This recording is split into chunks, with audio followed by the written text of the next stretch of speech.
শত্ৰুকো মিত্ৰ বনাই দিব পৰা, চিৰবৈৰী দেশৰ নাগৰিকৰো হৃদয় গলাই দিব পৰা এজনেই আছে আমাৰ ভাৰতত, আৰু সেইজনেই হৈছে ওৱান এণ্ড অনলি অসমৰ গৌৰৱ জুবিন গাৰ্গ।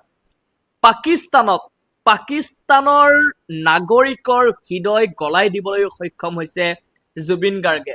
সকলো শত্ৰুতা পাহৰি কেৱল আৰু কেৱল ভাল পোৱা আহিছে পাকিস্তানৰ পৰা, আৰু পাকিস্তানৰ 2020 চনত জন্ম পোৱা এটা পপ ৰক মিউজিক বেণ্ড যাৰ নাম খুদ ঘৰ্ষ নামৰ সেই মিউজিক বেণ্ডটোৱে জুবিন গাৰ্গক শ্ৰদ্ধাঞ্জলি জনাইছে পাকিস্তানৰ পৰা। পিয়ালি গীতটিৰে জুবিন গাৰ্গক শ্ৰদ্ধাঞ্জলি জনাই তেওঁলোকে লিখিছে, তেওঁলোকৰ ইনষ্টাগ্ৰাম পেজত পোষ্টটো কৰিছে, তেওঁলোকে লিখিছে যে জুবিন গাৰ্গক ট্ৰিবিউট জনাইছে, লগতে জুবিন গাৰ্গৰ গান তেওঁলোকৰ প্লেলিষ্টত চিৰদিনৰ বাবে ৰৈ যাব। Thank you Zubeen Garg. চিৰশত্ৰু পাকিস্তানৰ পৰাও শ্ৰদ্ধাঞ্জলি জনাইছে। ইয়াতকৈ ডাঙৰ উপলব্ধি আন কি হ'ব পাৰে?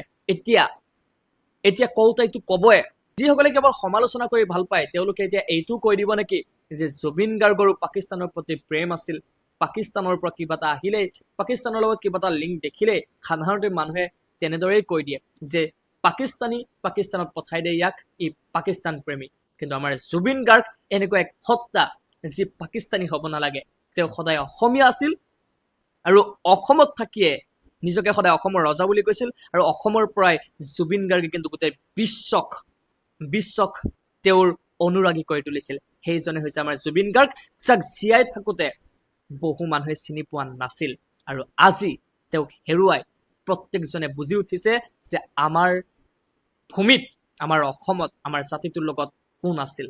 সঁচাকৈ তেওঁ দেৱতুল্য আছিল।